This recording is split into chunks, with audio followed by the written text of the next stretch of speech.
রবীন্দ্রনাথ ঠাকুরের গল্প হালদার গোষ্ঠী দ্বিতীয় পর্ব। বংশীকে একদিন বনোয়ারি অত্যন্ত ভালোবাসিত। আজ দেখিল বংশী তাহার কেহ নহে, সে হালদার গোষ্ঠীর।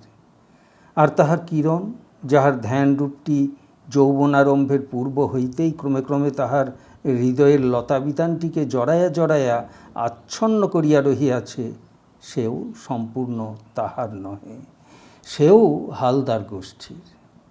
একদিন ছিল যখন নীলকণ্ঠের ফরমাসে গড়া গহনা তাহার এই হৃদয় বিহারিণী কিরণের গায়ে ঠিক মতো মানাইত না বলিয়া বনোয়ারি খুঁত খুঁত করিত।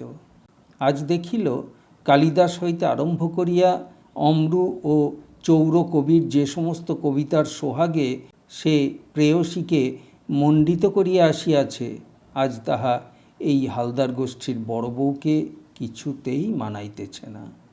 হায় রে, বসন্তের হাওয়া তবু বহে, রাত্রে শ্রাবণের বর্ষণ তবু মুখরিত হইয়া উঠে, এবং অতৃপ্ত প্রেমের বেদনা শূন্য হৃদয়ের পথে পথে কাঁদিয়া কাঁদিয়া বেড়ায়। প্রেমের নিবিড়তায় সকলের তো প্রয়োজন নাই। সংসারের ছোট কুণ্ঠের মাপের বাঁধা বরাদ্দে অধিকাংশ লোকের বেশ চলিয়া যায়। সেই পরিমিত ব্যবস্থায় বৃহৎ সংসারে কোনো উৎপাত ঘটে না, কিন্তু এক একজনের ইহাতে কুলায় না। তাহারা অজাত পক্ষী শাবকের মতো কেবলমাত্র ডিমের ভিতরকার সংকীর্ণ খাদ্যরসটুকু লইয়া বাঁচে না। তাহারা ডিম ভাঙিয়া বাহির হইয়াছে, নিজের শক্তিতে খাদ্য আহরণের বৃহৎ ক্ষেত্র তাহাদের চায়। বনোয়ারি সেই ক্ষুধা লইয়া জন্মিয়াছে। নিজের প্রেমকে নিজের পৌরুষের দ্বারা সার্থক করিবার জন্য তাহার চিত্ত উৎসুক, কিন্তু যে দিকেই সে ছুটিতে চায় সেই দিকেই হালদার গোষ্ঠীর পাকা ভিত। নড়িতে গেলেই তাহার মাথা ঠুকিয়া যায়। দিন আবার পূর্বের মতো কাটিতে লাগিল। আগের চেয়ে বনোয়ারি শিকারে বেশি মন দিয়াছে। ইহা ছাড়া বাহিরের দিক হইতে তাহার জীবনে আর বিশেষ কিছু পরিবর্তন দেখা গেল না। অন্তঃপুরে সে আহার করিতে যায়, আহারের পর স্ত্রীর সঙ্গে যথা পরিমাণে বাক্যালাপও হয়। মধুকৈবর্তকে কিরণ আজও ক্ষমা করে নাই, কেননা এই পরিবারে তাহার স্বামী যে আপন প্রতিষ্ঠা হারাইয়াছে তাহার মূল কারণ মধু। এই জন্য ক্ষণে ক্ষণে কেমন করিয়া সেই মধুর কথা অত্যন্ত তীব্র হইয়া কিরণের মুখে আসিয়া পড়ে। মধুর যে হারে হারে বজ্জাতি, সে যে শয়তানের অগ্রগণ্য, এবং মধুকে দয়া করাটা যে নিতান্তই একটা ঠকা, এ কথা বারবার বিস্তারিত করিয়াও কিছুতে তাহার শান্তি হয় না। বনোয়ারি প্রথম দুই একদিন প্রতিবাদের চেষ্টা করিয়া কিরণের উত্তেজনা প্রবল করিয়া তুলিয়াছিল। তাহার পর হইতে সে কিছুমাত্র প্রতিবাদ করে না। এমনি করিয়া বনোয়ারি তাহার নিয়মিত গৃহধর্ম রক্ষা করিতেছে। কিরণ ইহাতে কোনো অভাব অসম্পূর্ণতা অনুভব করে না, কিন্তু ভিতরে ভিতরে বনোয়ারির জীবনটা বিবর্ণ, বিরস এবং চির অভুক্ত। এমন সময় জানা গেল যে বাড়ির ছোট বউ বংশীর স্ত্রী গর্ভিণী। সমস্ত পরিবার আশায় উৎফুল্ল হইয়া উঠিল। কিরণের দ্বারা এই মহৎ বংশের প্রতি যে কর্তব্যের ত্রুটি হইয়াছিল, এতদিন পরে তাহা পূরণের সম্ভাবনা দেখা যাইতেছে। এখন ষষ্ঠীর কৃপায় কন্যা না হইয়া পুত্র হইলে রক্ষা। পুত্রই জন্মিল। ছোটবাবু কলেজের পরীক্ষাতে উত্তীর্ণ, বংশের পরীক্ষাতেও প্রথম মার্ক পাইল। তাহার আদর উত্তরোত্তর বাড়িয়া উঠিতেছিল। এখন তাহার আদরের সীমা রহিল না। সকলে মিলিয়া এই ছেলেটিকে লইয়া পড়িল। কিরণ তো তাহাকে এক মুহূর্ত কোল হইতে নামাইতে চায় না। তাহার এমন অবস্থা যে মধুকৈবর্তের স্বভাবের কুটিলতার কথাও সে প্রায় বিস্তৃত হইবার জো হইল। বনোয়ারির ছেলে ভালোবাসা অত্যন্ত প্রবল। যাহা কিছু ছোট, অক্ষম, সুকুমার, তাহার প্রতি তাহার গভীর স্নেহ এবং করুণা। সকল মানুষেরই প্রকৃতির মধ্যে বিধাতা এমন একটা কিছু দেন যাহা তাহার প্রকৃতি বিরুদ্ধ, নইলে বনোয়ারি যে কেমন করিয়া পাখি শিকার করিতে পারে বোঝা যায় না। কিরণের কোলে একটি শিশুর উদয় দেখিবে, এই ইচ্ছা বনোয়ারির মনে বহুকাল হইতে অতৃপ্ত হইয়া আছে। এই জন্য বংশীর ছেলে হইলে প্রথমটা তাহার মনে একটু ঈর্ষার বেদনা জন্মিয়াছিল, কিন্তু সেটাকে দূর করিয়া দিতে তাহার বিলম্ব হয় নাই। এই শিশুটিকে বনোয়ারি খুবই ভালোবাসিতে পারিত, কিন্তু ব্যাঘাতের কারণ হইল এই যে যতদিন যাইতে লাগিল কিরণ তাহাকে লইয়া অত্যন্ত বেশি ব্যাপৃত হইয়া পড়িল। স্ত্রীর সঙ্গে বনোয়ারির মিলনে বিস্তর ফাঁক পড়িতে লাগিল। বনোয়ারি স্পষ্টই বুঝিতে পারিল এতদিন পরে কিরণ এমন একটা কিছু পাইয়াছে যাহা তাহার হৃদয়কে সত্য সত্যই পূর্ণ করিতে পারে। বনোয়ারি যেন তাহার স্ত্রীর হৃদয়হর্মের একজন ভাড়াটে। যতদিন বাড়ির কর্তা অনুপস্থিত ছিল ততদিন সমস্ত বাড়িটা সে ভোগ করিত, কেহ বাধা দিত না। এখন গৃহস্বামী আসিয়াছে, তাই ভাড়াটে সব ছাড়িয়া তাহার কনের ঘরটি মাত্র দখল করিতে অধিকারী। কিরণ স্নেহে যে কতদূর তন্ময় হইতে পারে, তাহার আত্মবিসর্জনের শক্তি যে কত প্রবল, তাহা বনোয়ারি যখন দেখিল তখন তাহার মন মাথা নাড়িয়া বলিল, এই হৃদয়টিকে আমি তো জাগাইতে পারি নাই, অথচ আমার যাহা সাধ্য তাহা তো করিয়াছি। শুধু তাই নয়, এই ছেলেটির সূত্রে বংশীর ঘরই যেন কিরণের কাছে বেশি আপন হইয়া উঠিয়াছে। তাহার সমস্ত মন্ত্রণা আলোচনা বংশীর সঙ্গেই ভালো করিয়া জমে। এই সূক্ষ্ম বুদ্ধি, সূক্ষ্ম শরীর, রসরক্তহীন ক্ষীণজীবী ভীরু মানুষটার প্রতি বনোয়ারির অবজ্ঞা ক্রমেই গভীরতর হইতেছিল। সংসারের সকল লোকে তাহাকেই বনোয়ারির চেয়ে সকল বিষয়ে যোগ্য বলিয়া মনে করে, তাহা বনোয়ারির সহি আছে। কিন্তু আজ সে যখন বারবার দেখিল মানুষ হিসাবে তাহার স্ত্রীর কাছে বংশীর মূল্য বেশি, তখন নিজের ভাগ্য এবং বিশ্ব সংসারের প্রতি তাহার মন প্রসন্ন হইল না।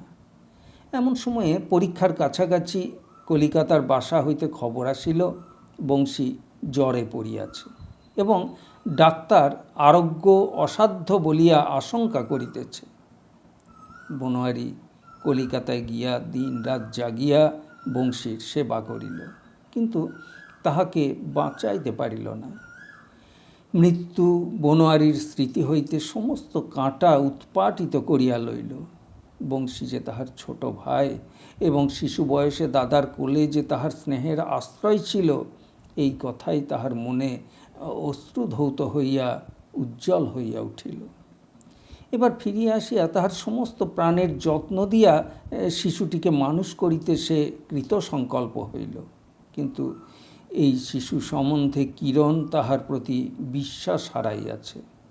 ইহার প্রতি তাহার স্বামীর বিরাগ সে প্রথম হইতেই লক্ষ্য করিয়াছে।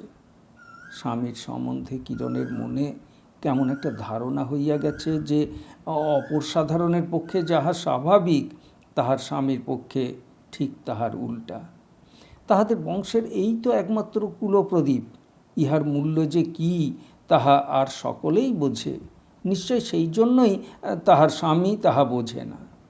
কিরণের মনে সর্বদাই ভয়, পাছে বনোয়ারির বিদ্বেষ দৃষ্টি ছেলেটির অমঙ্গল ঘটায়। তাহার দেবর বাঁচিয়া নাই, কিরণের সন্তান সম্ভাবনা আছে বলিয়া কেহই আশা করে না। অতএব এই শিশুটিকে কোনো মতে সকল প্রকার অকল্যাণ হইতে বাঁচাইয়া রাখিতে পারিলে তবে রক্ষা। এইরূপে বংশীর ছেলেটিকে যত্ন করিবার পথ বনোয়ারির পক্ষে বেশ স্বাভাবিক হইল না। বাড়ির সকলের আদরে ক্রমে ছেলেটি বড় হইয়া উঠিতে লাগিল। তাহার নাম হইল হরিদাস। এত বেশি আদরের আওতায় সে যেন কেমন ক্ষীণ এবং ক্ষণভঙ্গুর আকার ধারণ করিল। তাগা তাবিজ মাদুলিতে তাহার সর্বাঙ্গ আচ্ছন্ন। রক্ষকের দল সর্বদাই তাহাকে ঘিরিয়া। ইহার ফাঁকে ফাঁকে মাঝে মাঝে বনোয়ারির সঙ্গে তাহার দেখা হয়। জ্যাঠামশায়ের ঘোড়ায় চড়িবার চাবুক লইয়া আস্ফালন করিতে সে বড় ভালোবাসে। দেখা হইলেই বলে, চাবু। বনোয়ারি ঘর হইতে চাবুক বাহির করিয়া আনিয়া বাতাসে সাঁই সাঁই শব্দ করিতে থাকে। তাহার ভারী আনন্দ হয়।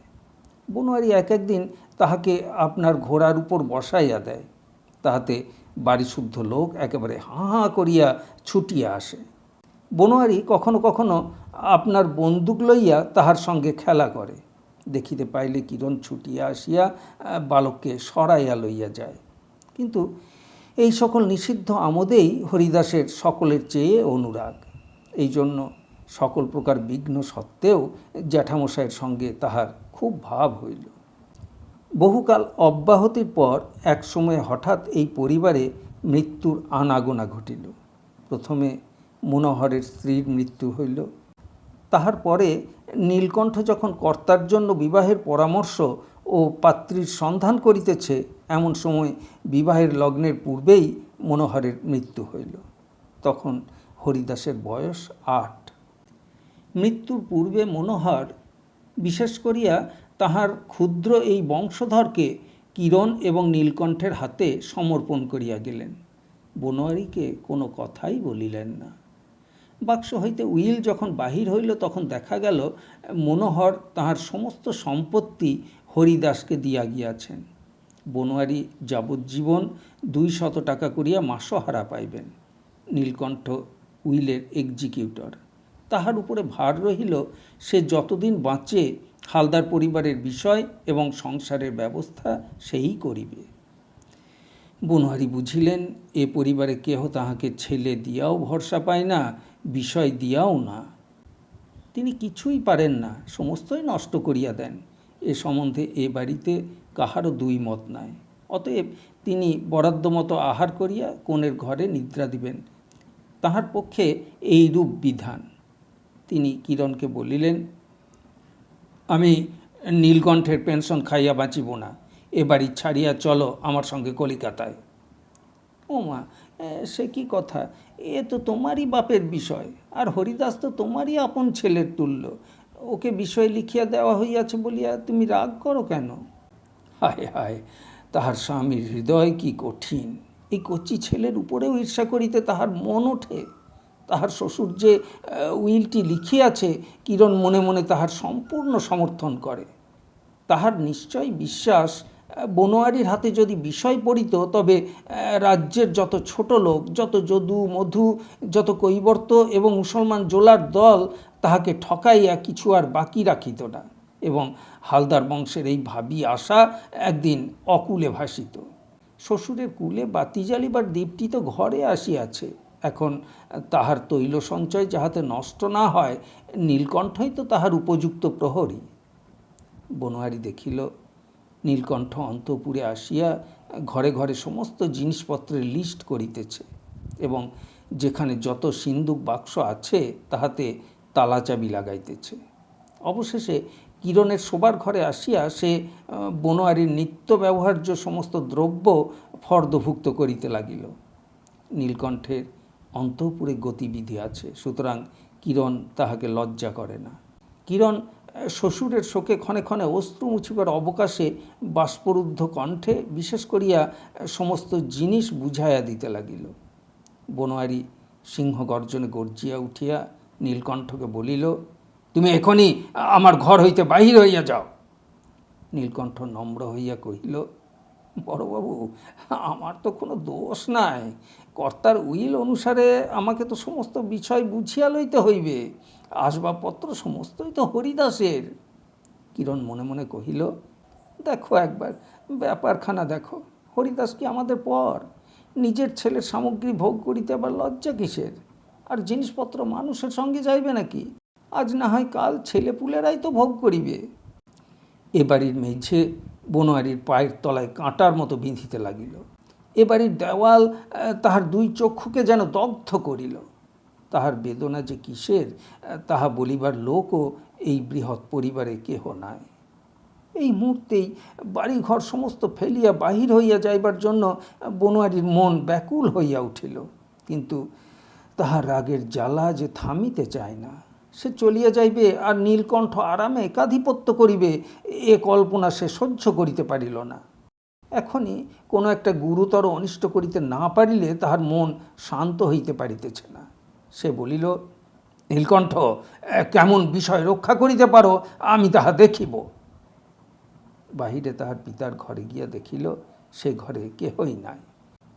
সকলেই অন্তঃপুরের তৈজসপত্র ও গহনা প্রভৃতির খবরদারি করিতে গিয়াছে। অত্যন্ত সাবধান লোকেরও সাবধানতায় ত্রুটি থাকিয়া যায়।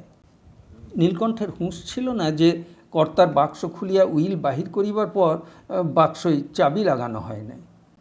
সেই বাক্সই তারা বাঁধা মূল্যবান সমস্ত দলিল ছিল।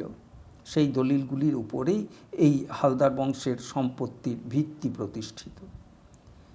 বনোয়ারি এই দলিলগুলির বিবরণ কিছুই জানে না, কিন্তু এগুলি যে অত্যন্ত কাজের এবং ইহাদের অভাবে মামলা মোকদ্দমায় পদে পদে ঠকিতে হইবে তাহা সে বোঝে। কাগজগুলি লইয়া সে নিজের একটা রুমালে জড়াইয়া তাহাদের বাহিরের বাগানে চাঁপাতলার বাঁধানো চাতালে বসিয়া অনেকক্ষণ ধরিয়া ভাবিতে লাগিল। পরদিন শ্রাদ্ধ সম্বন্ধে আলোচনা করিবার জন্য নীলকণ্ঠ বনোয়ারির কাছে উপস্থিত হইল। নীলকণ্ঠের দেহের ভঙ্গি অত্যন্ত বিনম্র, কিন্তু তাহার মুখের মধ্যে এমন একটা কিছু ছিল অথবা ছিল না যাহা দেখিয়া অথবা কল্পনা করিয়া বনোয়ারির পিত্ত জ্বলিয়া গেল। তাহার মনে হইল নম্রতার দ্বারা নীলকণ্ঠ তাহাকে ব্যঙ্গ করিতেছে। নীলকণ্ঠ বলিল, কর্তার শ্রাদ্ধ সম্বন্ধে। বনোয়ারি তাহাকে কথা শেষ করিতে না দিয়াই বলিয়া উঠিল, আমি তাহার কি জানি। নীলকণ্ঠ কহিল, সে কি কথা, আপনি তো শ্রাদ্ধাধিকারী। মস্ত অধিকার, শ্রাদ্ধের অধিকার। সংসারে কেবল ওইটুকুতে আমার প্রয়োজন আছে, আমি আর কোনো কাজেরই না। বনোয়ারি গর্জিয়া উঠিল, যাও যাও, আমাকে বিরক্ত করিও না। নীলকণ্ঠ গেল, কিন্তু তাহার পিছন হইতে বনোয়ারির মনে হইল সে হাসিতে হাসিতে গেল। বনোয়ারির মনে হইল বাড়ির সমস্ত চাকর বাকর এই অশ্রদ্ধিত এই পরিত্যক্তকে লইয়া আপনাদের মধ্যে হাসি তামাশা করিতেছে। যে মানুষ বাড়ির অথচ বাড়ির নহে, তাহার মতো ভাগ্য কর্তৃক পরিহসিত আর কে আছে? পথের ভিক্ষুকও নহে।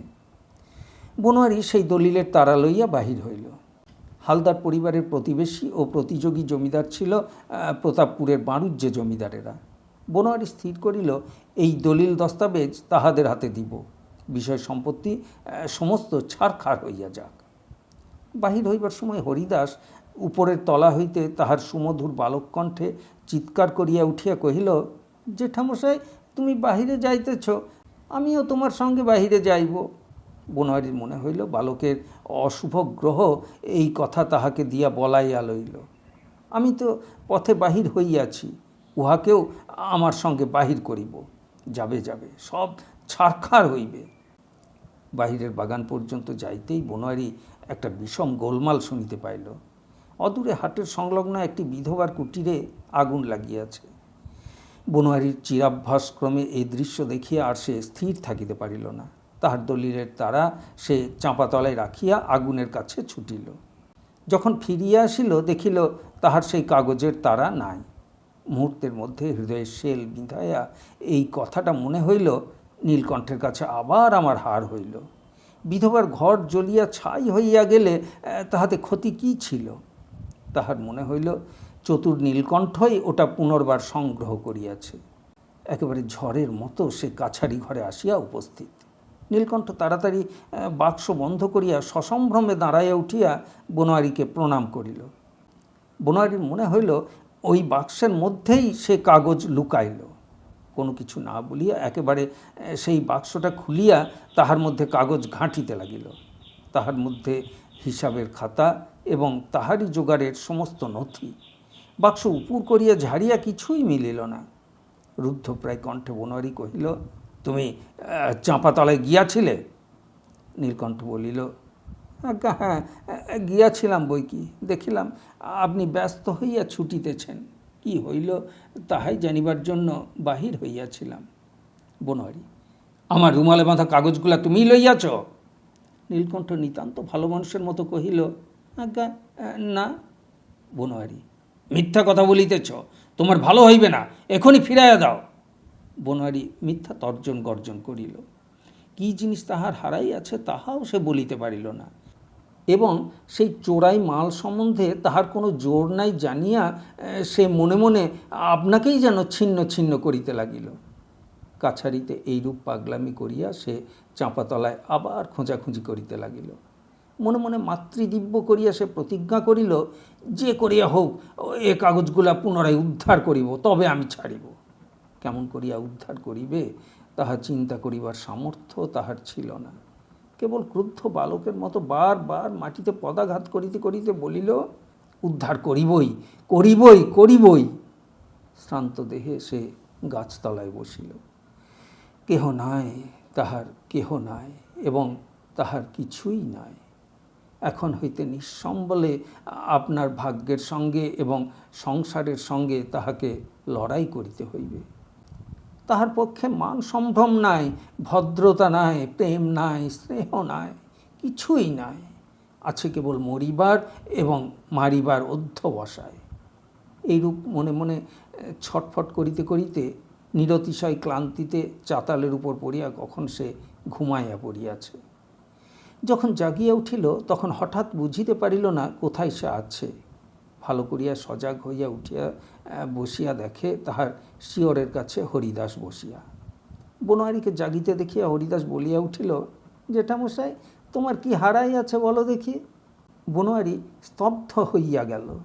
হরিদাসের এই প্রশ্নের উত্তর করিতে পারিল না। হরিদাস কহিল, আমি যদি দিতে পারি আমাকে কি দিবে? বনোয়ারির মনে হইল হয়তো আর কিছু। সে বলিল, আমার যাহা আছে সব তোকে দিব। এ কথা সে পরিহাস করিয়াই বলিল। সে জানে তাহার কিছুই নাই। তখন হরিদাস আপন কাপড়ের ভিতর হইতে বনোয়ারির রুমালে মোড়া সেই কাগজের তারা বাহির করিল। এই রঙিন রুমালটাতে বাঘের ছবি আঁকা ছিল। সেই ছবি তাহার জ্যাঠা তাহাকে অনেকবার দেখাইয়াছে। এই রুমালটার প্রতি হরিদাসের বিশেষ লোভ। সেই জন্যই অগ্নিদাহের গোলমালে ভৃত্যেরা যখন বাহিরে ছুটিয়াছিল, সেই অবকাশে বাগানে আসিয়া হরিদাস চাঁপাতলায় দূর হইতে এই রুমালটা দেখিয়াই চিনিতে পারিয়াছিল। হরিদাসকে বনোয়ারি বুকের কাছে টানিয়া লইয়া চুপ করিয়া বসিয়া রহিল। কিছুক্ষণ পরে তাহার চোখ দিয়া ঝরঝর করিয়া জল পড়িতে লাগিল। তাহার মনে পড়িল অনেক দিন পূর্বে সে তাহার নূতন কেনা কুকুরকে শায়েস্তা করিবার জন্য তাহাকে বারংবার চাবুক মারিতে বাধ্য হইয়াছিল। একবার তাহার চাবুক হারাইয়া গিয়াছিল, কোথাও সে খুঁজিয়া পাইতেছিল না। যখন চাবুকের আশা পরিত্যাগ করিয়া সে বসিয়া আছে, এমন সময় দেখিল সেই কুকুরটা কোথা হইতে চাবুকটা মুখে করিয়া মনিবের সম্মুখে আনিয়া পরমানন্দে লেজ নাড়িতেছে। আর কোনো দিন কুকুরকে সে চাবুক মারিতে পারে নাই। বনোয়ারি তাড়াতাড়ি চোখের জল মুছিয়া ফেলিয়া কহিল, হরিদাস, তুই কি চাস আমাকে বল। হরিদাস কহিল, আমি তোমার ওই রুমালটা চাই জ্যাঠামশাই। বনোয়ারি কহিল, আয় আয় হরিদাস, তোকে কাঁধে চড়ায়। হরিদাসকে কাঁধে তুলিয়া লইয়া বনোয়ারি তৎক্ষণাৎ অন্তঃপুরে চলিয়া গেল। শয়ন ঘরে গিয়া দেখিল কিরণ সারাদিন রৌদ্রে দেওয়া কম্বলখানি বারান্দা হইতে তুলিয়া আনিয়া ঘরের মেজের উপর পাতিতেছে। বনোয়ারির কাঁধের উপর হরিদাসকে দেখিয়া সে উদ্বিগ্ন হইয়া বলিয়া উঠিল, নামাইয়া দাও, নামাইয়া দাও, উহাকে তুমি ফেলিয়া দিবে। বনোয়ারি কিরণের মুখের দিকে স্থির দৃষ্টি রাখিয়া কহিল, আমাকে আর ভয় করিও না, আমি ফেলিয়া দিব না। এই বলিয়া সে কাঁধ হইতে নামাইয়া হরিদাসকে কিরণের কোলের কাছে অগ্রসর করিয়া দিল। তাহার পরে সেই কাগজগুলি লইয়া কিরণের হাতে দিয়া কহিল, এগুলি হরিদাসের বিষয় সম্পত্তির দলিল, যত্ন করিয়া রাখিও। কিরণ আশ্চর্য হইয়া কহিল, তুমি কোথা হইতে পাইলে? বনোয়ারি কহিল, আমি চুরি করিয়াছিলাম। তাহার পরে হরিদাসকে বুকে টানিয়া কহিল, এই নে বাবা, তোর জ্যাঠামশাইয়ের যে মূল্যবান সম্পত্তিটির প্রতি তোর লোভ পড়িয়াছে, এই নে, বলিয়া রুমালটি তাহার হাতে দিল। তাহার পর আর একবার ভালো করিয়া কিরণের দিকে তাকাইয়া দেখিল। দেখিল সেই তন্নি এখন তো তন্নি নয়, কখন মোটা হইয়াছে সে তাহা লক্ষ্য করে নাই। এতদিনে হালদার গোষ্ঠীর বড় বউয়ের উপযুক্ত চেহারা তাহার ভরিয়া উঠিয়াছে। আর কেন, এখন অম্র শতকের কবিতাগুলাও বনোয়ারির অন্য সমস্ত সম্পত্তির সঙ্গে বিসর্জন দেওয়াই ভালো। সেই রাত্রেই বনোয়ারির আর দেখা নাই। কেবল সে এক ছত্র চিঠি লিখিয়া গেছে যে সে চাকরি খুঁজিতে বাহির হইল। বাপের শ্রাদ্ধ পর্যন্ত সে অপেক্ষা করিল না। দেশশুদ্ধ লোক তাই লইয়া তাহাকে ধিক ধিক করিতে লাগিল।